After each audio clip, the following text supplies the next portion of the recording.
Sportscenter. Hi there, I'm Chris Berman. We got a lot of games to cover, so let's get to it. In our first game this week, we had the Rams decisively win by 17 points. The Cardinals won this contest, but will stay at the third place in the NFC West. Corey Bradford had a stellar game, but all said and done, his performance wasn't enough to lift his team to a victory.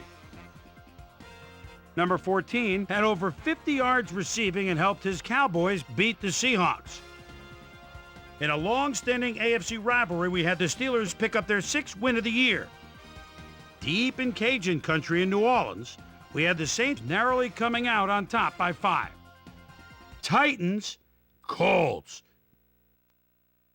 Jim Nelson is eyeing the defense, and the ball goes right to him in the middle linebacker position, and they are in business. The Colts go on to win this by the final score of 38-21. We had a big injury in this one, and Trey has the lowdown for us. Trey? All right, Boomer, thanks. In front of you, we've got the AFC Infirmary Report. And as you can see, they were hit hard this week.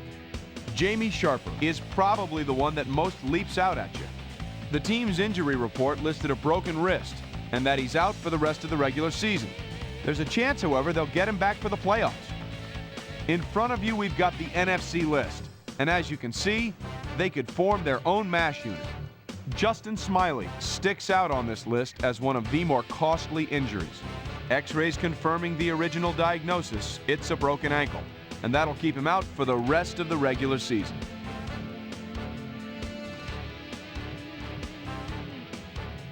Over at M&T Stadium, we had the Ravens edge their way to a narrow 3-point win. The Bills erupted for 400-plus offensive yards in their victory at Pro Player Stadium. The Eagles won at home, but will take to the road next week to meet the Redskins. The Patriots won this contest and will now move to first place in the AFC East. Broncos, Chargers. Phillip Rivers calling signals at the 9-yard line. Crowd into it now. Rolls right. And look at this toss across his body between defenders. Picture perfect 6. The Chargers win this one by the final score of 42-21. We had an interesting free agency pickup of note here. Trey's got the lowdown for us. Trey? All right, Chris, let's switch gears and talk about players that'll have new homes in the National Football League, as free agency continues to play such a huge role in determining a team's makeup. Oronde Gadsden is on the move, as you see, as he accepts a pretty good offer to leave his current club. 3 years, $1.7 million. Sean Mahan is on the move as well, as he signs a 3-year contract with the Chargers. Priest Holmes played well despite the loss and showed us why he's ranked up at the top of the league. Peerless Price hauled in over 150 yards receiving and helped his Falcons beat the Buccaneers. In a long-standing NFC rivalry, we had the Vikings pick up win number 12. And last but not least, we had the Giants come away victorious. All right, Boomer, thanks. With the playoffs a little more than a month away, things are starting to get real interesting when it comes to seeding and the races for the division crowns. Let's start things off by taking a look at the AFC. Meanwhile, let's take a look at how things stand over in the NFC.